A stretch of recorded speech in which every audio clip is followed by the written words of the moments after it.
Thank you for tuning in to the best parenting show on the internet, Post Daily Dose. It's the Post.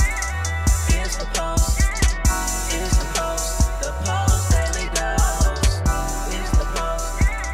It's the Post. It's the Post. The Post Daily Dose. It's the Post. It's the Post. Hey there, Post+Institute. This is Kristi, Saul, the co-founder, coming at you live right out of church. I hope you guys are having an incredible, blessed weekend. So my message today actually is pretty simple. We've been talking about the position of our heart and really working on setting goals for self-care and really noticing how we're feeling and keeping an eye on our mood, noticing trends. And today in church, something that just these thoughts that really struck me. We get so focused on tasks. We just get so focused on tasks. And the beautiful thing about that, oh, this is cool. Sorry, sidetracked squirrel. I'm actually doing my live from a different version of Facebook. It's a different Facebook app that they offer for businesses and things. And it's actually giving me an option to bring people on camera with me. So like Joni, I have a little blue note under there that says, bring them on camera. I could put you on camera. I'm going to use this in the future. This is going to be so cool because we'll be able to actually schedule and arrange live exchanges. Oh my God, how cool is that? Wow, that is so awesome. Okay, well, and that's actually just really, really good news because part of the message today at church was talking about transformation comes from being transparent and authentic. We were talking about the vision for our church for the next year. And my pastor always has a way, his prayer life really, and his ability to hear God speak and his way. Jody said, no way. I'm still in my PJs. Well, if I hadn't come out of church, I'd still be in my PJs too. So I love PJ days. I think PJ days, especially family PJ days, can be one of the most beautiful days ever. I saw somebody posting a picture of their kids. It was 3:00 in the afternoon. They were doing something together and they all had bedhead and their pajamas on. And I love those days. Those are beautiful days, aren't they? When we're not so busy, man. So, yes. So part of the message today was that transformation comes from being transparent and authentic. And so, this new feature can give us some opportunities for us to really dig in a little deeper with one another and converse, share, educate, or if there's a time that you guys want to pull up and talk about something deep in your heart, then we have the ability to do that, and that'll be really cool. Wow. And so my message, my topic that I've kind of gotten sidetracked from with all this other great news is, we've been working on the position of our heart in our Post Daily Dose as part of our New Year's resolution to really dig deeper into seeing how we are really feeling. And for us as parents and the leaders of our family to work there first because everything flows from the position of our heart. And so that made me think of this as we were beginning the service, and I just found myself really inspired and taking some notes. One of the things I realized is we get really task-oriented. Parenting becomes this very task-oriented, clean your room, do the dishes, how to cook food, how to do laundry, how to brush your teeth, how to get to school, how to get your schoolwork done, how to drive a car, how to manage the world, how to deal with friends, how to deal with bullying. And, we just have all this stuff for teaching. But how they feel us. How do they feel us in all of that teaching? And it's okay that all of this is sort of task-oriented because really the tasks, though, are very superficial. And the tasks actually just give us this avenue. It gives us an avenue for relating, an avenue for communicating. It gives us something to talk about. But really the biggest piece of what we do in parenting is about everything on the undercurrent, because the task stuff, they're learning by watching. They're just going to learn by watching how you do it. And then, they're going to try it, and they may try it on their own, or they may try it with supervision. I mean, all these different ways that they try it, but they're watching and learning all the time. And a lot of things they've already watched and learned other people do. And that's part of what you're trying to work on, is learning a different way. And it's going to come. It's going to come with time and repetition. Bruce Perry, positive environment, positive relationships, repeated over time. So the thing that we get so task oriented, but really the tasks just give us an avenue for being in relationship. So don't let the performance of the task get in the way of the deeper mission. The task is just a superficial thing. The real thing is what's going on underneath, and how do they feel us in this process of teaching, because that's what's ministering to their heart. That's what's changing what's going on at the brain level and what's going on in the heart. So how do they feel us? How often are you speaking life into them? Because you're always speaking life. What kind of life are you speaking into them? Are you speaking doom? Are you speaking defeat because they don't complete the tasks the way you think they should have completed the tasks? I mean, think about it. In a way, there's a great blessing. There's a great blessing when tasks don't get done exactly the way you thought they should be done, because then that just gives us a chance to continue in a place of relationship and be able to see where our children need us to be in relationship with them.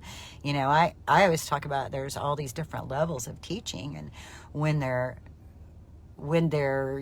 young, and that is an emotional statement, when they're in an emotionally young place, then their way of completing a task or helping with the task may be just to be present.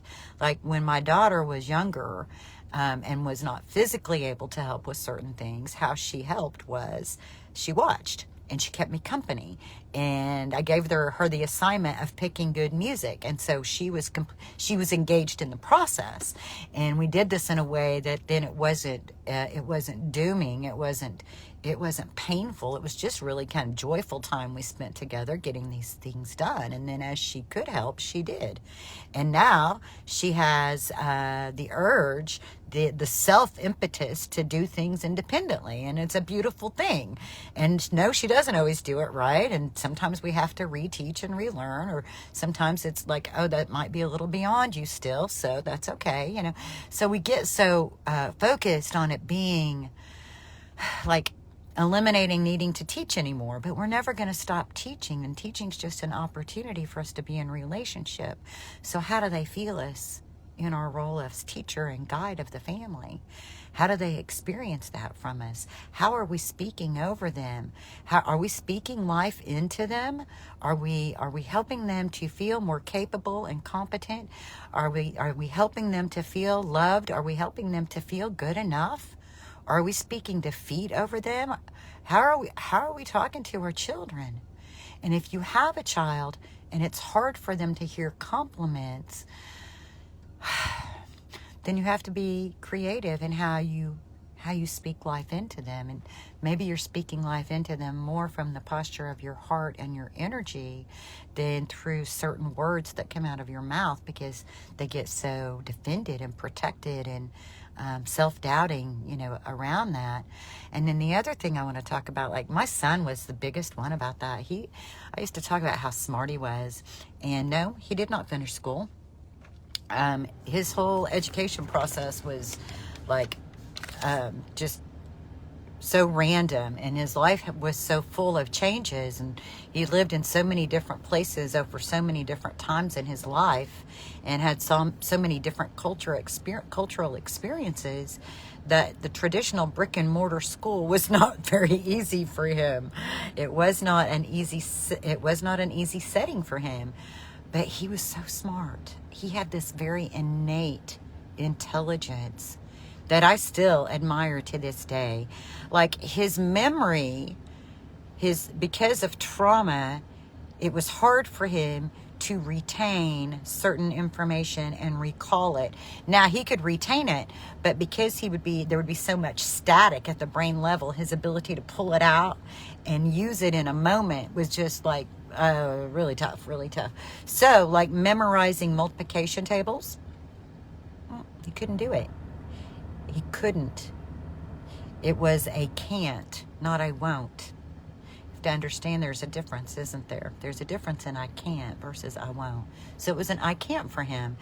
And I realized it because there was a stretch when we couldn't get him to go to school. I couldn't get him to go to school. Couldn't get him to go to school. Couldn't get him to go. So we did stuff at home. And so I got to do that some homeschool time with him. And it was a beautiful blessing because then I got to see a little bit about how his brain functioned.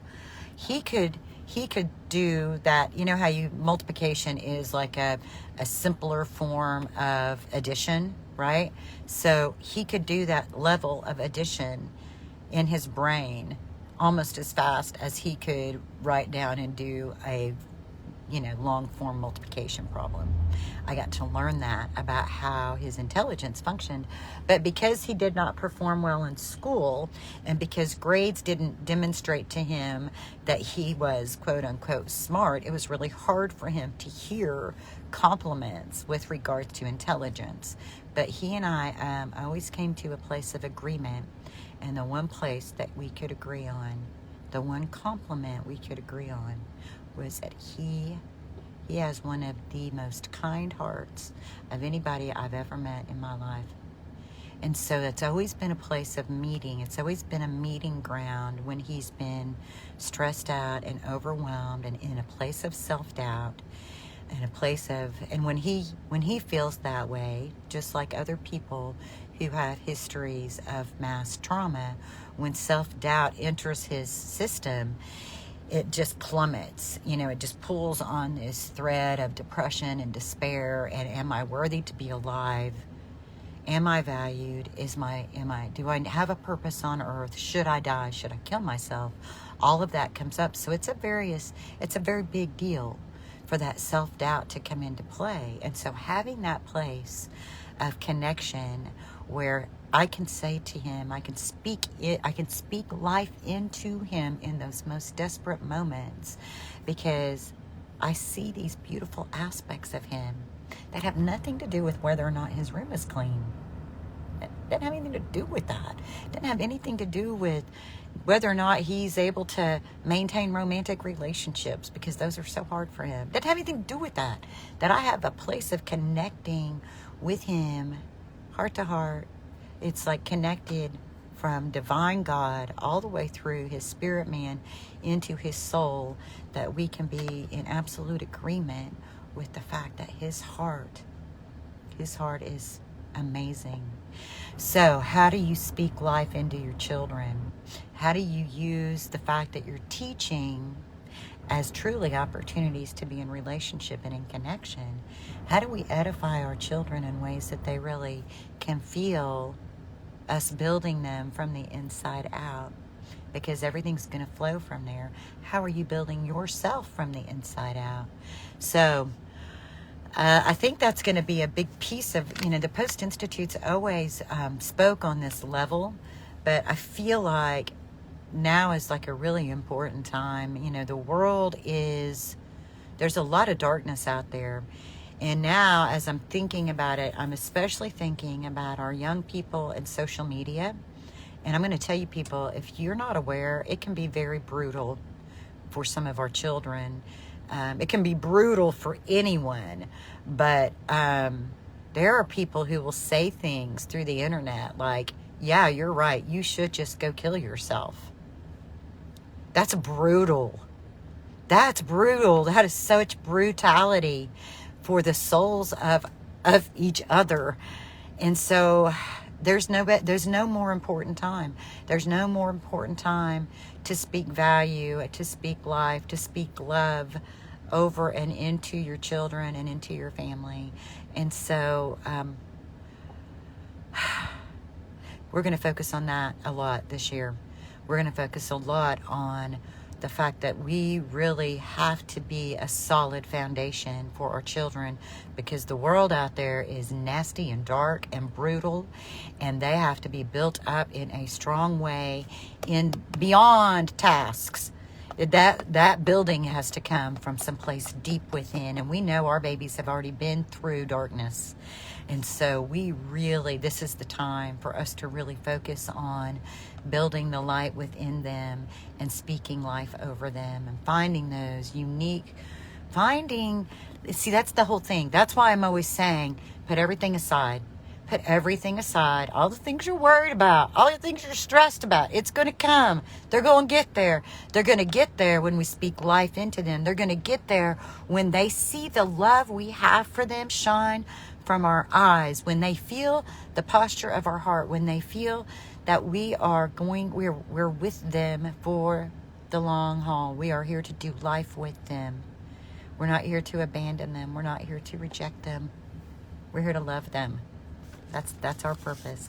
We're going to love them, and we're going to teach them, and we're going to help them learn what love really is and what it really feels like. And we're going to do that because we're going to work on the position of our heart. And we're going to start letting that love we have for them simply shine from our eyes. We're going to be authentic and transparent in how deeply we love them. We're going to start speaking from our heart, and at least 30 minutes to an hour every day. Put away all the stuff. Put away and spend time with your kids. Play with them. Wrestle with them. Paint some toenails. Let them paint your toenails. Let them put makeup on your face. Let them fix your hair.